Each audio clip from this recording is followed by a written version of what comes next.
makes it so something else is no longer possible or something else has to be changed, etc.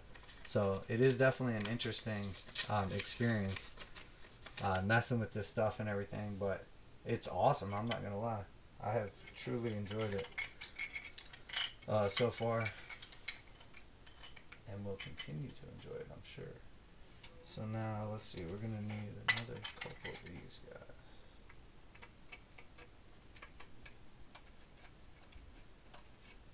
Yeah, I couldn't even believe when the package came today, honestly, because the tracking and everything had said Monday, so I didn't even think twice about it.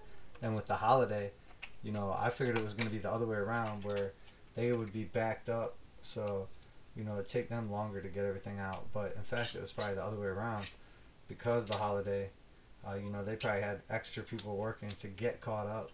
So then the stuff that, you know, wasn't even behind already basically gets like turbocharged into the future, and then it comes up like same day it's like shipped out. Not literally, but I couldn't even believe it, honestly, just because I just assume it's going to take longer. Alright, so that's going to go there, and then there'll be another one coming here and another one coming here. But what I was wondering about is, this is the situation where there's going to be a floater right there. I wasn't planning on having a column or a pillar. So we'll see how that goes, but I'm just going to leave that alone for right now.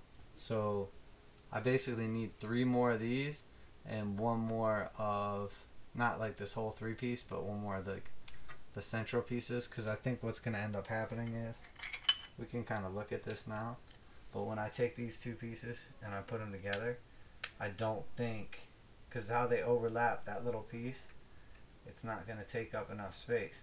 So I can't make up for one of these with one of these.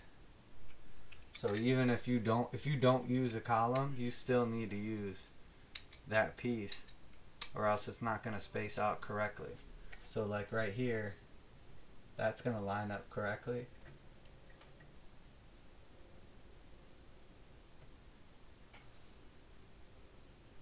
Oh wait, no, I didn't have that right. This should go right here, like that. And then there'll be another one that comes off here like that, and one that comes off here like that. But there's no way. Is there a way I can skip that? If I go like this, and then I go like that. Yeah, I don't know. It's kind of like missing part of the pieces. So you'll have to use these if you want it to look like, if you want it to look normal. So, but that doesn't surprise me. It makes sense that you would have to use these to keep like the spacing correct. So essentially you're gonna have to do, okay, so we can do that now. I'm gonna have to make a 90 degree one of these. And this is definitely one of the pieces, like I was saying, where you will definitely use it with almost any setup you have. Basically, the main setups for these are the 3 that you get and the 1. Those are key. You'll definitely use those. But also, you'll notice like the cross, or whatever you want to call it, plus sign, or the Phillips. You know, the negative sign would be where you have the centerpiece here and then one on each side. The plus sign would be when it's here and there too. And then the other one is the one I'm about to make right now, which is the 90 degree. You'll use this piece a ton. That's a huge piece. So I'm just going to put just a little bit of glue right here. I'm not getting crazy, because I may end up separating some of these joints. I had thought about magnetizing this stuff, but again, you don't want to get too carried away with magnets. There's a fine line between, you know, taking it overboard and what we're doing right here. So yeah, that's gonna be good to go right there, and then that'll have another piece.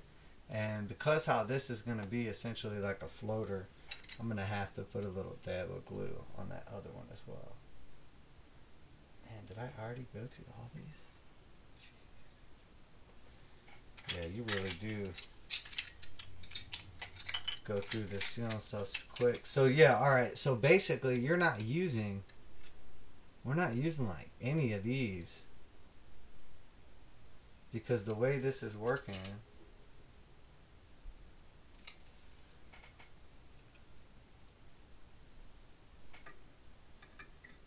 the main strips are always going to be these pieces, and then the in-between strips are always going to be these pieces. So everything that runs one direction of the board, yeah, that's crazy.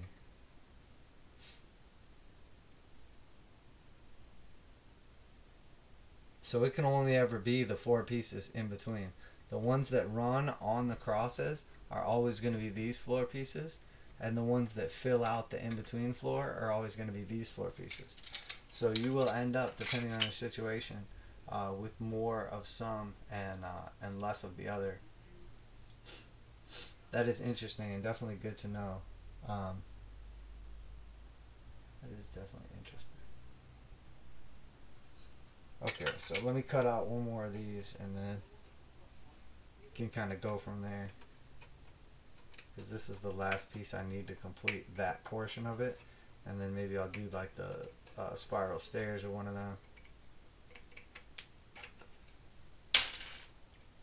But I mean, it's definitely filling out the board like we had said. There is a fine line between, you know, building an underhive that's cool and thematic and, you know, has like depth of play to it, and building something that's essentially going to be like unusable. So the way I think you could basically use this set is there's like 3 ways. The way I have it right now is basically like taking it to like the full on, you know, 3D level, and you have to really plan it out, and I think you have to get like a really good idea of what's going to go where and how things are going to interact with each other.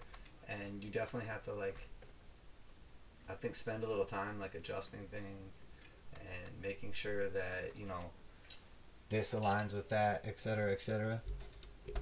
But I think it provides for the most like usable playing surface, as where your other 2 options would be like full on Zone Mortalis style, where you're basically like inside of a Space Hulk, and you're essentially just confined to a situation with, like, you know, corridors inside like a spaceship type deal, which, you know, is very cool. That's awesome. I love Space Hulk. I always thought that was a cool game. But, you know, it's definitely a different game, and it doesn't have the 3D aspect. Although it has like the 3D aspect, it's still like board game 3D. It's not like, yeah, there's no way that's gonna float like that. Let's use the old ladder trick.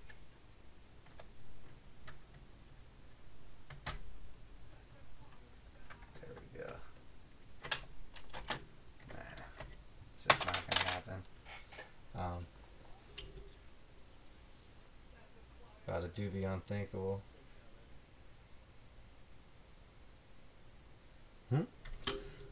There really is like no reason. I mean, I'm gonna go back later, obviously, and re-glue what I want to glue, or magnetize what I want to magnetize, or whatever.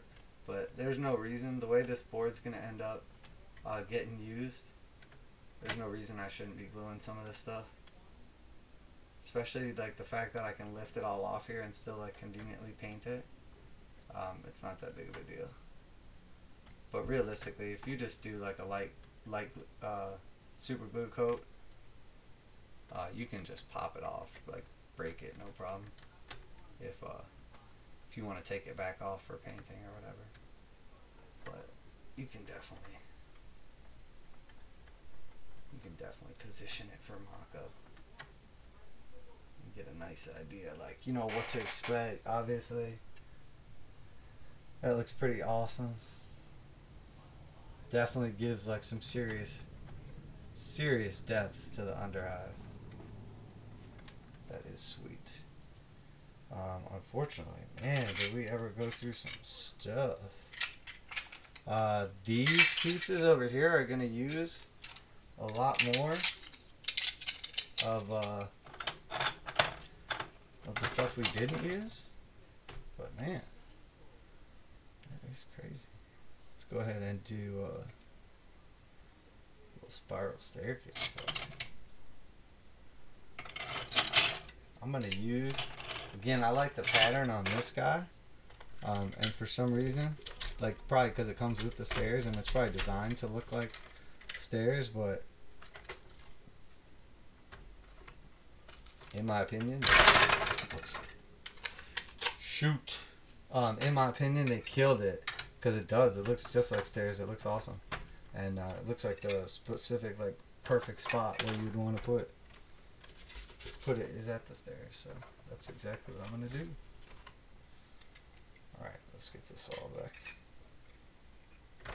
This piece is definitely getting glued. I've been itching to glue that thing in there, although I'll probably spin it around the other way.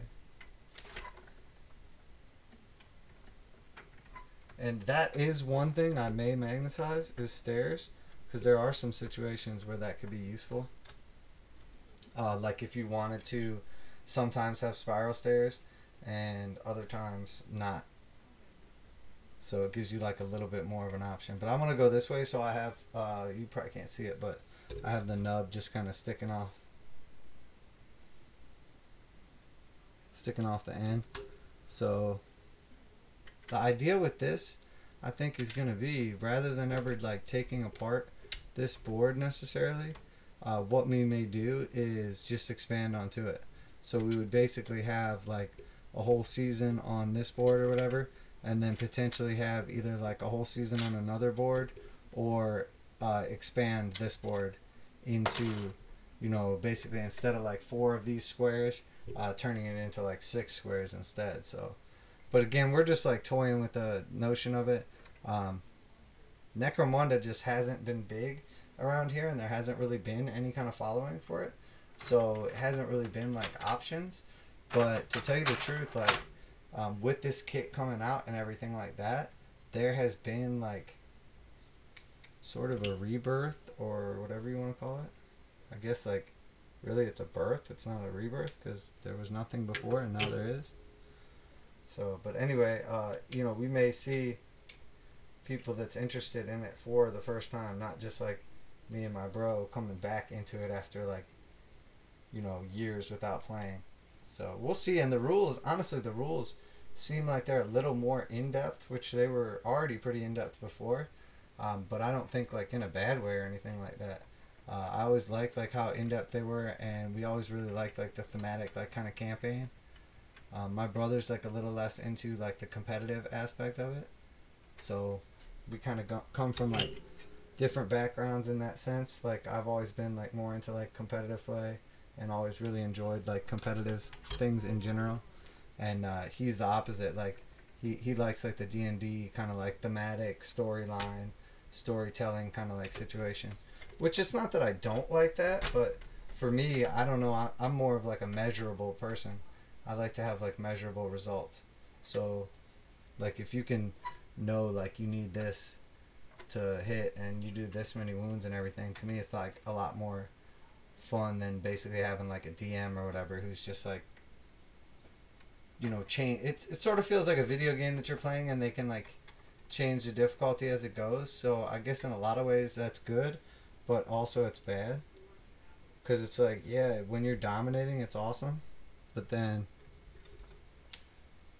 if all of a sudden like the game gets harder, you're like, oh, now I'm not anymore, now I'm getting my butt kicked. It's like self-adjusting difficulty, I guess is kind of what you could call it. So, but I mean, that is kind of cool though, because it's probably more fun for everybody. I'm sure like you get a bad taste in your mouth if you like never played D&D before, and like your first outing, like your character like dies or something like that. And you know, if you have a cool DM or whatever, that's not going to be the case. He's going to make sure everybody has fun, and people are like probably tested more to like their skill level and experience than, you know, if you just like pick up a game and put it on hard difficulty and somebody just gets crushed like over and over again, they may not continue to play the game long enough to get good. You know, as where when you have like a DM or whatever, he has the ability to basically like adjust the difficulty as the game progresses. So I can understand that, and I can understand both aspects of it. Like, you know, I totally get like just wanting to